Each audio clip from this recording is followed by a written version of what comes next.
Bonjour tout le monde, bienvenue à Pour Diffusion immédiate, le podcast Agenda PR. Donc aujourd'hui, notre sujet, c'est les erreurs à éviter en relation de presse pour faire des bons pitchs médias. Et nos invités ce soir, Jean-Philippe Lavallée, recherchiste pigiste, et Charlotte Mercil, journaliste pigiste. Comme la pige implique plusieurs contrats intéressants, je serais curieuse de savoir un petit peu votre parcours, pour quel type d'émissions, publications vous avez travaillé. Donc Jean-Philippe, je te lance la balle. Ben moi, ça fait 5 ans que je travaille en télévision. Donc j'ai travaillé sur les émissions Ça finit bien la semaine et Sucré-salé, donc talk show et magazine culturel. Donc j'ai fait autant de la recherche au contenu qu'au booking. Fait que je travaille beaucoup avec les relationnistes de partout au Québec là, pour... Oui, sûrement.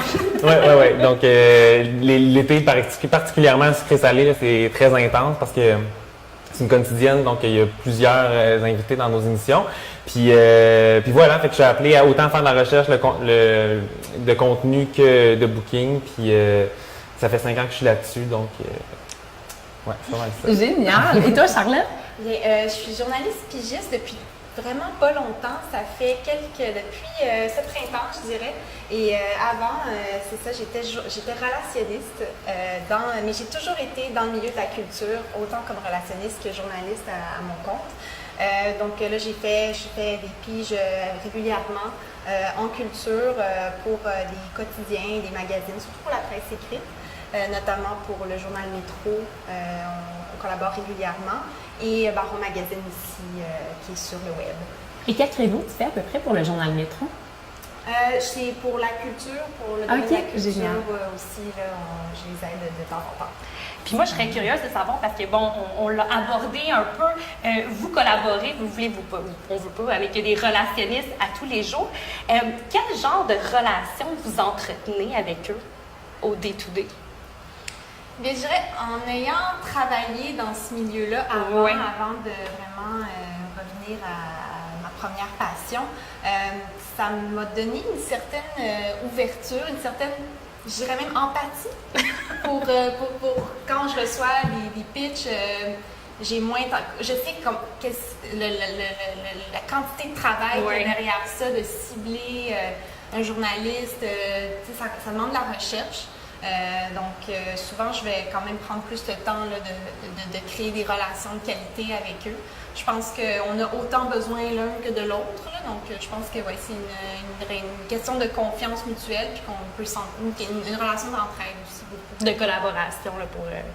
Et ton côté, Jean-Philippe? Ben moi aussi, je trouve que c'est le dernier point que tu as abordé, une relation comme de dépendance quasiment, parce que des fois, c'est nous qui avons besoin des relationnistes pour nous aider, puis on veut avoir, comme dans le cas où on reçoit des invités ou des personnalités connues, si on veut la vedette, mettons, du Québec, mais c'est sûr qu'on doit entretenir une bonne relation avec le relationniste qui s'occupe de la grande vedette du Québec. De l'autre côté, ce même relationniste-là va devoir aussi nous pitcher des artistes peut-être plus émergents ou commence dans le milieu, puis là, ça va être de son côté que ça va être peut-être un peu plus ardu pour qu'il passe à l'émission. Donc, c'est vraiment du donnant-donnant. Donc, on n'a pas le choix de bien s'entendre parce que des fois, c'est comme nous qui devons comme pousser un peu plus. Des fois, c'est vous. En fait. C'est l'inverse, ouais. Puis si on passe à la Sucré-salé, j'imagine que vous devez parler à beaucoup de relationnistes au cours de l'été parce que, je veux dire, vous avez quoi? Vous avez 3-4 invités par émission, vous voulez 5 jours semaine. C'est vraiment une grosse... Ouais, il y a comme... je sais pas, autour de 75 invités du côté de l'animateur, puis autour de 150 du côté des chroniqueurs. Là, donc, ça fait quand même beaucoup d'entrevues dans un été. C'est du bon à jaser. Ouais. Je serais curieuse de savoir la mécanique. Tu sais, exemple, une relationniste, vous pitch un sujet, un artiste, un intervenant. C'est quoi le processus? OK, tu sais, vous recevez le courriel, puis après ça, c'est quoi le chemin que ça fait, nos pitchs? Tu y aller, je vais? Comme je veux, je peux commencer. En fait, quand on n'est pas attitré justement à une salle de rédaction, en fait, on a cette liberté. C'est une part de liberté, mais une part de... On a les mains liées un peu parce qu'on dépend de ceux qui ont le dernier mot, souvent les rédacteurs en chef des magazines ou des quotidiens qu'on approche. Donc, il y a un travail de ciblage de la part du journaliste après avoir eu ce pitch. Premièrement, c'est est-ce que ça m'intéresse ce sujet ou non? Est-ce que je veux le couvrir premièrement? Est-ce que ça rentre dans mon créneau, dans ma spécialisation en tant que journaliste? Parce qu'un journaliste va couvrir plus les affaires, l'éducation, la culture. Donc, déjà là, si c'est un bon fit, on va aller de l'avant. Mais ensuite, il faut, je pense, aux médias qui vont être intéressés. Et ensuite, moi, je fais mon propre pitch, dans le fond, aux médias avec ce sujet-là. On a la possibilité de faire une entrevue avec telle personne. Et ensuite, c'est entre leurs mains, c'est de la balle dans leur cours. Eux, s'ils veulent, ils disent oui, on est intéressés, non, on n'est pas intéressés. Souvent, ça prend des suivis, relancer les personnes, parce qu'eux aussi en reçoivent. Ils reçoivent non seulement des messages de relationnistes, de la part des relationnistes, et des messages de pigistes qui leur proposent des sujets. Puis des fois aussi, c'est eux qui vont nous proposer un sujet, mais la plupart du temps, c'est nous qui devons aller de l'avant. Et par la suite, quand c'est approuvé comme sujet, quand on a attisé un intérêt, on prépare le reportage, puis on boucle les entrevues avec les gens comme vous. C'est quoi le pourcentage à peu près de, mettons, sujet que par toi-même, tu vas être comme « Hey, j'ai envie de couvrir ça », puis tu vas contacter directement la relationniste versus, mettons, les sujets proposés, puis tu vas être comme « Oh my God, OK, ça m'allume une cloche, puis c'est vrai, genre, ça serait une bonne idée ». Tu sais, ça serait quoi le pourcentage de comme sujet que tu décides, puis sujet que tu es comme « Ah, quelqu'un t'a proposé ». C'est une bonne question. Je dirais que il y a plus de moi qui va aller demander à un relationniste pour une entrevue. Oui, que l'inverse. Mais pour le pourcentage exact, je dirais 60-30%. OK. Oui. Génial. Ouais. Ben moi aussi, je trouve ça intéressant qu'on aborde cette question-là parce que en tant que responsable du booking, mettons, sur les deux émissions sur lesquelles j'ai travaillé, souvent on me parle comme si c'est moi qui prenais la décision, puis c'est moi qui allais dire aux relationnistes, oui c'est bon, je veux que tel artiste passe à l'émission, c'est accepté. Ce serait pas que ça simplifierait mon travail aussi, mais c'est pas comme ça que ça fonctionne. Donc moi je reçois, par exemple, on m'envoie un courriel, là je lis le courriel. En effet, si je vois que ça cadre pas du tout avec le concept de l'émission, malheureusement, c'est pas possible. Par contre, quand je vois que ça pourrait être intéressant, ben là, de mon côté, là, c'est à mon tour d'aller faire un pitch. Dans ce cas-ci, c'était la productrice au contenu de l'émission. Là, je lui présente le sujet, je vois quel angle on pourrait aborder avec cet artiste-là. Puis par la suite, ça fonctionne ou ça fonctionne pas. Puis il y a aussi les producteurs aussi exécutifs là, qui doivent approuver les noms qu'on reçoit dans l'émission pour juste avoir leur saut, là, finalement. Fait qu'il y a quand même plusieurs étapes après la mienne avant de dire OK, on book l'invité. Là. Ouais. Puis j'imagine que toi aussi, il doit avoir un rapport des fois, mettons, en meeting de production, on te dit « Hey, ça serait une bonne idée ça, peux-tu partir défricher pour peut-être des artistes internationaux? » J'imagine que c'est quelque chose qui est un petit peu plus dur parce que d'emblée, ils n'ont pas nécessairement besoin de faire des entrevues pour vendre leur billet de spectacle, mais en même temps, pour vous, ça vous fait du très, très bon contenu de réussir à avoir quelqu'un qui est soit de passage à un festival ou au Centre Bell ou quelque chose comme ça. Dans ce cas-ci, c'est nos chiffres à nous qu'on sort. C'est pas le nombre d'albums vendus des artistes ou le nombre de billets vendus. Là, c'est moi, c'est mes codes d'écoute, puis en quoi ça serait intéressant pour l'artiste de passer à l'émission. Mais je pense que moi de mon côté, ça doit être à peu près un 50-50 d'invités que je book parce que j'ai eu le pitch du relationniste. Puis sinon, d'emblée, c'est juste un communiqué de presse parce qu'un artiste, par exemple, un humoriste sort un nouveau spectacle. Fait aussitôt qu'on va avoir le communiqué, moi, je vais approcher le ou la relationniste pour le booker. Là. Fait que des fois, ça peut être très, très simple. Les gens n'ont même pas à nous écrire, puis on va de l'avant. Puis aussi, comme journaliste pigiste, justement, moi, c'est plus... je vais plus aller demander aux relationnistes pour un sujet parce que souvent, quand je reçois les communiqués de presse, à moins que je fasse du remplacement, souvent, ce qu'on va me dire, c'est que c'est déjà traité à l'interne. Donc, il faut toujours que j'apporte une saveur ou un angle qui ne va pas être nécessairement traité. Donc, c'est plus de recherche pour trouver un angle intéressant ou un sujet qui n'est pas abordé habituellement. Puis là, ensuite, je vais aller voir du côté des relationnistes pour voir quelle personne serait intéressante pour tel sujet ou si je vais approcher une organisation en particulier. C'est de garder aussi à jour, j'imagine, tout le temps sur ce qui se passe, surtout si c'est toi qui vas de l'avant tout le temps sur tes sujets. Oui, c'est comme je vais voir un communiqué de presse, par exemple, et dire « Ah, ça me fait penser à tel sujet, donc ça serait intéressant plus de ce côté-là que de prendre ce communiqué de presse-là puis le transférer directement au rédacteur, en chef qui l'a sûrement déjà reçu. Oui, exact. C'est ce qui est souvent le cas. souvent, tu sais, on parle de personnalisation, nous, que c'est un peu la clé, tu sais, de vraiment adapter nos pitchs quand on écrit aux médias, c'est de faire comme j'ai lu tel article, dans ton cas, que tu as fait sur tel sujet, tu sais, voici quelque chose de connexe, peut-être que ça pourrait t'intéresser, tu sais, qui semble être dans tes goûts, etc. Tu sais, même chose sur genre, je pense que telle activité, ça serait le fun, c'est nouveau, dans le tel contexte, blablabla. Fait que, tu sais, j'imagine que, tu sais, plus c'est personnalisé pour votre média, tu sais, plus ça va être gagnant. Puis, tu sais, aussi, ça vous sonne des cloches parce que, ben, vous devez en recevoir un puis un autre, là, un courriel par jour. Fait que, tu sais, des fois, c'est comme, ça pourrait être cool ça. Tu sais, j'imagine que, tu sais, on a peut-être plus de chances de se retrouver, tu sais, à passer plus rapidement d'un meeting de prod ou quelque chose comme ça. Ben vraiment, parce que, tu sais, moi, quand je reçois un pitch qui est comme clé en main, entre guillemets, quand j'ai, le pourquoi on me pitch, c'est l'artiste, puis après ça, qu'est-ce qu'on pourrait faire avec lui, quel angle il est prêt à aborder, est-ce qu'il y a des primeurs, des exclusivités, tu sais, quand toute l'information se retrouve dans un courriel, pas trop long non plus, assez concis, c'est comme la meilleure chose, là, vraiment. Puis l'exclusivité doit avoir tu sais, ça doit tout le temps être quelque chose que vous voulez rechercher aussi dans les deux cas, tu sais. Pour les relationnistes, c'est vraiment comment bonifier son pitch, c'est d'offrir une exclusivité la plupart du temps. Oui, tout à fait. Généralement, c'est assez vendeur. Oui, c'est sûr. Puis ça donne aussi du poids ensuite à nos pitchs subséquents qu'on fait. Puis aussi le fait qu'on est... j'ai perdu mon idée. Si on vous offre une exclusivité pour vous, c'est ça, c'est toujours plus avantageux parce que bon, vous avez une primeur, vous pouvez travailler à partir de cet angle-là. C'était plus dans cette optique-là.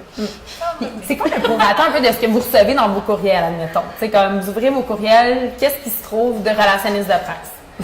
Mais en moyenne, combien de courriels vous recevez? C'est une question un peu difficile à répondre parce que tu sais, ça dépend des périodes. Tu sais, comme en début de production, mettons là, on en reçoit là, à pelleter. Puis en fin, c'est à un moment donné, il y a comme un air d'aller qui se prend, puis c'est comme plus régulier. En tout cas, de mon côté, je vois vraiment une différence. Là. Fait que tu sais, je dirais qu'en moyenne, ça va être à peu près une 50aine de courriels, qui inclut les communiqués de presse, les pitchs, puis les invitations aux événements là, pour qu'on puisse y assister puis connaître quels sont vos beaux produits. Je dirais que c'est pas mal ça aussi. Puis oui, c'est vrai que ça dépend aussi de la saison. Comme en été, ma boîte était très tranquille. Mais là, depuis le début de la rentrée culturelle, là, c'est une 50aine par jour facile, incluant tous les types de messages qu'on reçoit. Donc oui, ça va aussi avec l'offre culturelle de mon côté, mais j'imagine que dans n'importe quel domaine, là, il y a des périodes plus fortes que d'autres. Puis en termes de prorata, ce que vous recevez? Vous voulez dire comme, mettons, le pourcentage de communiqué, le pourcentage de pitch ou... c'est surtout les communiqués de presse. Surtout des communiqués de presse? Oui, il n'y a pas beaucoup de pitch, puis justement, je trouve que ça sort du lot. Il y en a moins, puis aussi, on se sent beaucoup moins comme « je suis la 132e personne sur ta liste qui reçoit le message. Quand la personne a pris le temps de regarder ce que tu as écrit aussi. Avant, j'ai beaucoup de pitch comme ça, des fois aussi, et on me dit « t'as écrit sur tel sujet avant », c'est comme « OK, ils connaissent le travail que je fais, puis les angles qui m'intéressent habituellement. » Ça fait toute la différence, en tout cas, surtout en début de message, en début de courriel. Je vais recevoir plus de communiqués, mais il reste quand même que, tu sais, il y a peu d'émissions culturelles au Québec là, qui sont autant regardées aussi que celles sur lesquelles j'ai travaillé. Fait que c'est sûr que je reçois quand même plusieurs pitchs personnalisés tout au long de l'année. Ouais. Non, c'est clair. Puis, si on rentre dans le vif du sujet, est-ce que vous avez un exemple de, tu sais, un vraiment mauvais pitch qu'on vous a envoyé? Tu sais, quelque chose que ça n'avait pas rapport. Ben, ouais. Mais moi, l'exemple le plus... On nomme pas de nom ici, mais... L'exemple le plus concret, au-delà des... peut-être tu sais, comme là, on parle de... Moi, je reçois des personnalités. Fait que, mettons, quand on parle de personnalité, au-delà du fait que, bon, la personne peut moins cadrer dans le genre d'émission, je peux comprendre quand même que la personne va s'essayer puis va m'approcher quand même. Par contre, quand je lis un pitch puis que je sens vraiment que la relationniste n'a aucune idée du concept de l'émission, puis là, on me demande par exemple de faire une chronique sur un produit dans un magazine culturel, tu sais. Vraiment, il n'y a pas de chronique, c'est des entrevues avec des personnalités, puis là, on me propose de promouvoir un produit, tu sais, X, que ce soit un barbecue, une auto hybride, tu sais, n'importe quoi. Des fois, ça manque peut-être de subtilité, parce que c'est sûr que on peut jouer un petit peu, mais je pense que ça, c'est vraiment l'erreur qui est la plus flagrante. T'es comme, ouais, non, ça, j'ai comme plusieurs courriels à lire. Quand j'en lis 3 paragraphes, j'arrive à la fin, puis je suis comme, ah, c'est ça qu'on me pitch? Comme... Non, ça ne fonctionnera pas. Ben non, c'est ça. Puis pour info, ceux qui font ça, souvent, c'est la créativité média qui vont vous répondre. C'est correct, il y a des placements à faire dans des émissions, mais il faut plus passer par la pub pour ça. Bon voilà. point, exactement. Parce que, ouais, c'est ça. C'est vrai que quand on regarde l'émission, on peut dire, ben voyons comment ça qu'il y a eu telle promotion, mais là, dans ce cas-ci, en effet, ça passe plus au niveau des... Et c'est vrai parce qu'il y a eu un changement. Tu sais, si je peux donner un exemple, dans le temps, comme admettons à Salut Bonjour, tu sais, il y avait des chroniques un petit peu plus de comme, OK, on découvre des thés, on découvre des thés différents. Fait que, tu sais, nous, admettons, on avait différents clients que, oups, OK, ben, tu sais, on réussissait à se rendre sur le plateau parce que c'est une chronique qui présentait différents thés. Mais, tu sais, ils ont compris que, oups, tu sais, les compagnies, souvent, ont les budgets pour pouvoir, comme, payer. C'est, OK, on fait un top 5 thé, par exemple. OK, on va approcher 5 compagnies, parfait, vous payez tant, puis on vous promouvoit en nombre, qui est un super bon retour sur investissement. Mais, tu sais, autant que, bon, ben, on s'entend qu'un sucré salé, ça vient bien la semaine, ça a toujours été à caractère très comme culturel, vedette, lifestyle, fun. Mais tu sais, mettons un sucré salé qui est un petit peu plus émission de service. Oups, tu sais, avant on pouvait, mais là, tu sais, maintenant ça a été recadré. Fait que tu sais, nous on l'a vu, puis c'est pour ça que j'étais comme, ah, créativité média qui répond. Tu sais, c'est comme, c'est correct aussi, mais tu sais, des fois, tu sais, nous c'est l'heure de, oups, c'est essayé, mais tu sais, effectivement, un plateau comme le vôtre. Ah, c'est bon, ça fait. Puis, tu sais, même au niveau des, mettons, des invités qu'on pitch, moi, j'aime quasiment mieux que le relationniste m'appelle pour me dire, moi, j'aurais tel sujet, penses-tu que ça pourrait cadrer ou pas? Tu sais, j'aime ça régler ça par un appel, je trouve que c'est le fun. Puis au moins, je me disais que la personne a pris le temps de comme s'informer. Tu sais. Puis moi, pour vrai, je sais pas si c'est peut-être différent ailleurs parce que je connais vraiment ma réalité, mais moi, ça me dérange pas de retourner un appel ou de prendre 5 minutes pour répondre aux questions des relationnistes. Vraiment, ça me fait plaisir, puis ça fait partie de mon travail. Là, fait que des fois, peut-être qu'on peut avoir l'impression qu'on me dérange ou qu'on prend de mon temps, mais généralement, je retourne les appels, puis ça me fait plaisir. Ça, c'est apprécié. Oui, ça c'est apprécié. Nous, on adore ça en tant que relationniste. Là, puis même un nom, comme on aime ça le savoir, puis on comprend que c'est dur des fois. Là, mais on peut donner une justification, tu sais, on peut expliquer la plupart du temps pourquoi ça marche pas, et on n'est pas juste dans l'attente tout le temps, donc ça, c'est super apprécié. Ouais. De ton côté, Charlotte? Oui, ben c'est ça. Puis je pense que c'est vrai que ça prend une certaine connaissance de comment une salle de rédaction fonctionne ou une réunion de production, c'est qui s'occupe de quoi, parce que souvent, justement, je vois des gens qui sont vraiment plus du côté administratif se retrouver aussi avec des pitch médias, puis ils savent pas trop quoi faire. Mais justement, je pense que quand le relationniste est honnête et dit écoute, je sais pas vraiment à qui m'adresser, comment ça fonctionne. Ensuite, je pense que c'est la moindre des choses là, de transférer le courriel du moins ou lui dire ah ben c'est à telle personne que je pense que c'est mieux de parler à cette personne-là que moi. Donc ouais, ce serait plus à ce niveau-là. Et as-tu eu la chance de recevoir un pitch catastrophique? En fait, l'évidence, c'est, puis je suis pas la seule à avoir reçu ça, mais souvent des fois c'est même pas ton nom, c'est le nom de quelqu'un d'autre avec un média différent. Donc là, mais souvent des fois c'est le courriel, bon. Copier-coller. Ouais, copier-coller, il faut d'une attention. Mais c'est sûr que là, même si le sujet est intéressant, on dirait que ça vient les choses. Ça refroidit. C'est un détail un peu comme, tu sais, mais en même temps, c'est normal, c'est la réalité du métier j'imagine, on est aussi, s'il fallait écrire plein de messages. Ou sinon, ben, en fait, moi, c'est une amie qui m'avait dit à un moment donné un sujet, c'était. Je pense que c'était pour justement un placement pour des fauteuils de bébé. Puis c'était pour. Puis elle était pupitreur web, là, je ne sais pas à quel média, là, mais c'était. Puis elle se faisait constamment relancer, mais c'était pas du tout là, le créneau de son média. Donc, ouais, je dirais tout ce qui manque de connaissance de la structure, de la nature du rôle de la personne à qui on s'adresse. Puis quand ça sort complètement là, du format ou du sujet qui est habituellement couvert par. Mais t'as raison aussi, parce que moi, tu sais, j'étais recherchiste au booking, c'est vraiment mon rôle, puis souvent, il y a des recherchistes au contenu dans la même émission qui reçoit le même pitch, puis là, on me le transfère. Fait que là, moi, je peux recevoir le même pitch 4-5 fois, parce que tout le monde me l'a transféré, tu sais. Fait qu'en tant que relationniste, je pense que c'est important aussi de savoir à qui on s'adresse, quitte à peut-être faire une petite recherche un petit peu plus poussée. Je sais que je peux être conscient que des fois, là, ça peut être complexe à dire, OK, qui fait quoi dans cette boîte-là, tu sais. Mais je pense qu'il y a quelques outils qui existent pour savoir exactement, puis un petit coup de fil. Peut-être que c'est vieux jeu, un coup de fil, on fait tout ça encore des coups de fil? Oui, on fait ça. Mais je trouve qu'en culturel, on en fait plus. Oui, vraiment. Ok. Tu sais, mettons, tu sais, que dans d'autres sphères où est-ce que c'est beaucoup pour courriel, mais c'est parce que culturel, on dirait qu'il y a comme un sentiment d'urgence de comme, oups, OK, des fois, t'as un artiste, tu sais, d'une grande notoriété qui arrive dans 48 heures, puis oups, tu sais, ça vient de tomber un cheveu sur ça, puis là, tout d'un coup, il veut faire des entrevues. Fait que là, c'est comme, tu sais, on se dépêche d'appeler, ou, tu sais, fait que je pense que dans ce cadre-là, mais c'est fou comment c'est rendu. Moi, puis, tu sais, Courriel, on s'entend. Oui, souvent courriel. Les relations sont vraiment plus par courriel maintenant, mais il reste que des fois, pour des questions, c'est plus simple de comme lâcher un coup de fil. Un bon vieux coup de fil. Quelque chose qui est comme vraiment bien, que je sais que justement vous faites avec la gang de Sucré Salé, puis ça finit bien la semaine, puis de Filles le matin, c'est que vous envoyez à chaque début de saison qui fait quoi dans l'équipe. Ça, c'est tellement évident parce que souvent, c'est des pigistes. Fait que, tu sais, oui, OK, il va rester le noyau, tu sais, qui va être là tout le temps. Fait que, tu sais, des fois, on prend pour habitude, tu sais, d'écrire à la personne qui est tout le temps là, la productrice au contenu, quelque chose comme ça. Mais, tu sais, c'est sûr qu'elle a d'autres choses à faire. Fait que, tu sais, de recevoir qui fait quoi, ben nous, ça nous aide comme, OK, est-ce que c'est un invité davantage plateau ou est-ce que c'est davantage en topo? Fait que, oups, à qui on écrit, à qui? Parce que, tu sais, des fois, c'est niaiseux, mais, tu sais, la personne qui était comme plus au booking va être plus à la recherche visuelle l'année d'après. Mais, tu sais, on s'entend que c'est pas du tout le même rôle, mais, tu sais, reste quand même dans l'équipe. Fait que, tu sais, nous, du moment, OK, elle travaille sur le show, tu penses que c'est elle ton contact, tu sais. Fait que, tu sais, ça, c'est vraiment bien. Tu sais, il n'y a pas toutes les émissions qui le font, tu sais, de par le manque de temps et autres aussi. Mais ça, c'est vraiment un bel atout aussi qui est comme Et vraiment on vous aidant. encourage à le faire. Oui, c'est ça,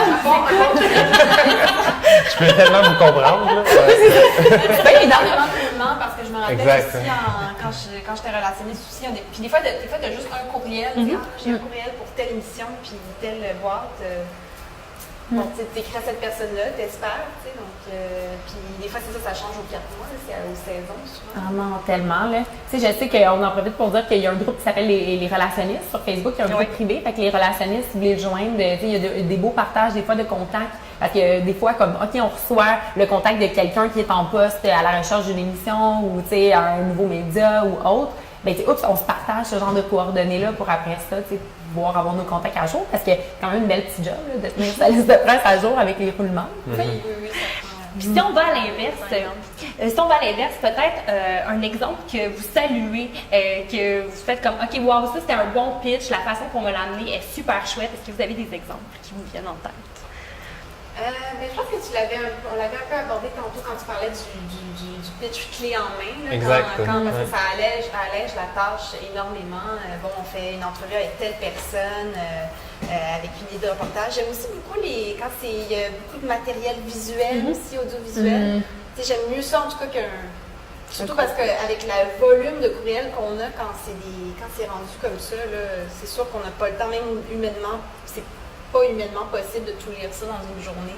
Donc, s'il y a plus de visuel, d'audiovisuel, puis aussi, quand la personne connaît ce qu'on a écrit aussi dans le passé, là, ça fait une grosse différence. Donc, quand c'est clé en main, je dirais, et hautement personnalisé, à la personnalité du journaliste et à ses intérêts. Exactement.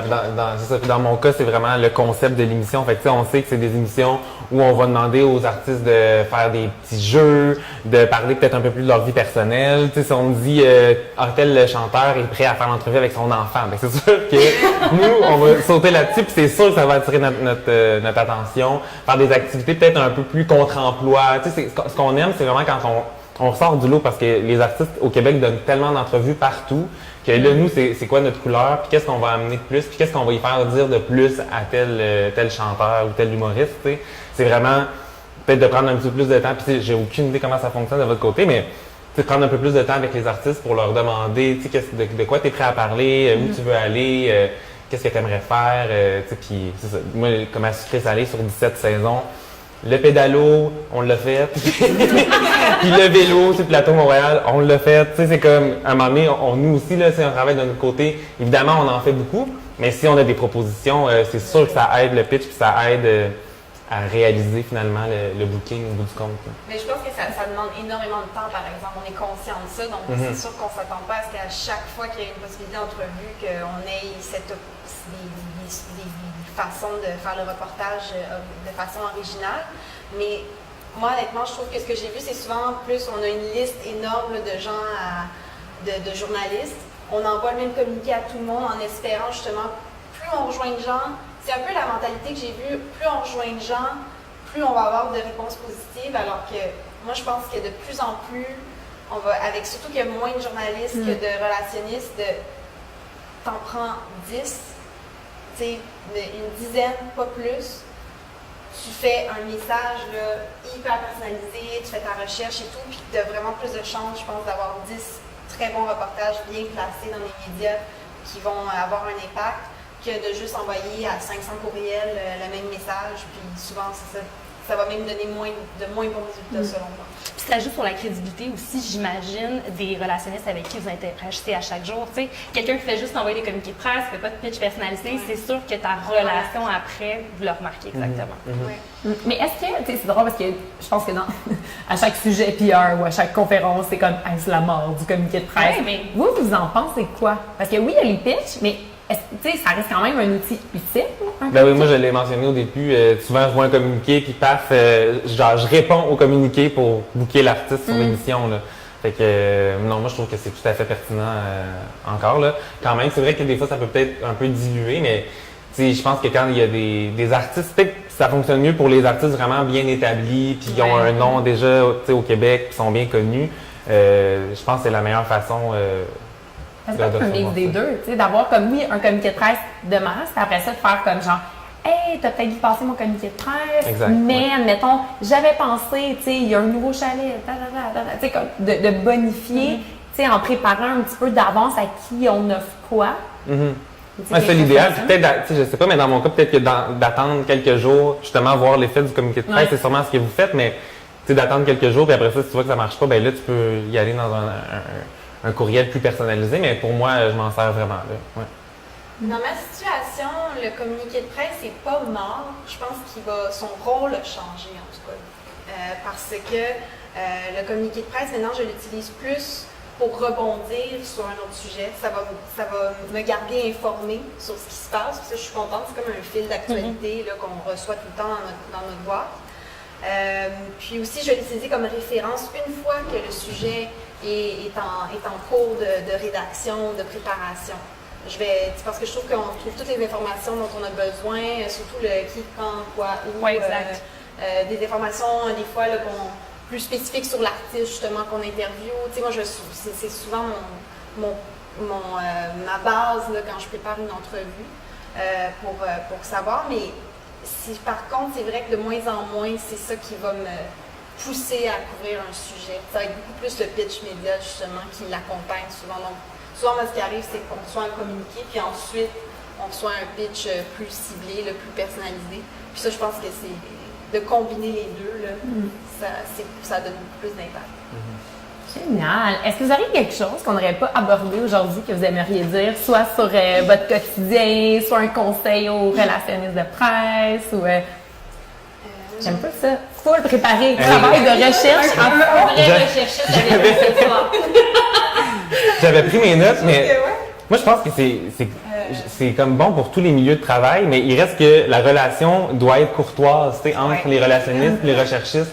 Parce que des fois, puis je pense que ça peut être, on peut avoir des mauvaises expériences des deux côtés, là, autant du côté du recherchiste que du relationniste, mais il reste que, tu sais, moi, si quelqu'un veut booker quelque chose à mon émission puis qu'on me menace, ou on utilise un petit ton condescendant pour me dire « Ouais, ben tu devrais vraiment booker ça, là. » Ben, te forcer un sujet. Ouais, vraiment me rentrer quelque chose dedans, tu sais, mais à un moment donné, comme je disais tout à l'heure, mon pouvoir a des limites. Là, tu sais, je veux dire, moi, je suis bien prêt à t'entendre, mais ensuite de ça, c'est pas moi qui prends la décision finale. Là. Fait que je pense que c'est de rester courtois, puis tu sais, on s'entend, là, ça se peut que ça fonctionne, ça se peut que ça fonctionne pas.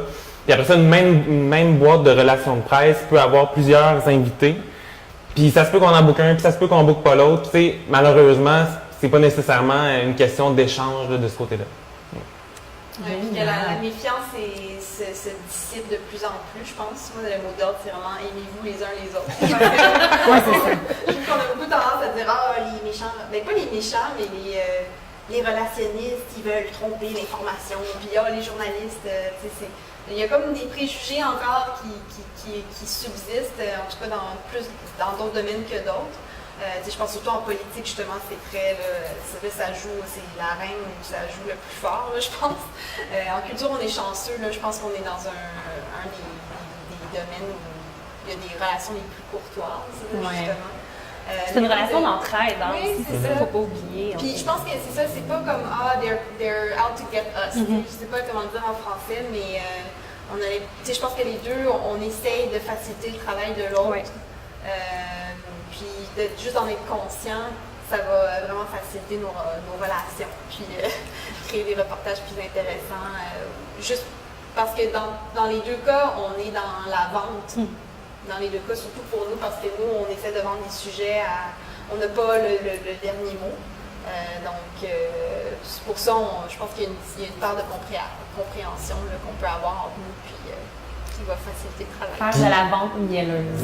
Ouais, puis ça reste. Ouais, Je pense de tous les côtés, ça reste aussi très subjectif. Là. Des fois, on a un nom, puis ça se peut qu'on puisse même pas l'expliquer si clairement que ça. C'est comme des. Il y a plein de raisons qui sont des fois juste. C'est intuitif, c'est instinctif. Ça s'explique pas malheureusement, puis c'est comme ça.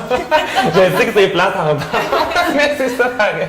Oui, on a manque de place aussi. Moi, j'ai tellement de sujets que j'ai vus. Ben oui. J'aimerais ça en parler. Exact. Puis, c'est ça, moi, je me heurtais à un nom où j'avais juste pas le temps. J'étais comme, faudrait que je dorme.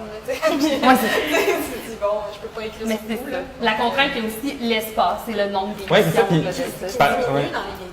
Ouais, puis par rapport à ça, par exemple, nous, à l'émission, on veut pas avoir juste des chanteurs, juste des humoristes ou juste des comédiens, ça nous prend un bel équilibre. Fait que des fois, malheureusement, il faut comme refuser un humoriste parce que on veut avoir un meilleur équilibre, Fait que des fois, c'est ça la raison. Fait que des fois, c'est très une question de diffusion, il y a plein d'enjeux qui rentrent en ligne de compte. C'est pour ça que les astres s'alignent des fois. C'est Ouais. comme, ça Ouais, marche vraiment. parfaitement Ouais. dans le cahier à telle date, OK, mais puis on sait pas pourquoi, mais il y a beaucoup de timing là-dedans, je crois aussi, C'est vrai. et de chance.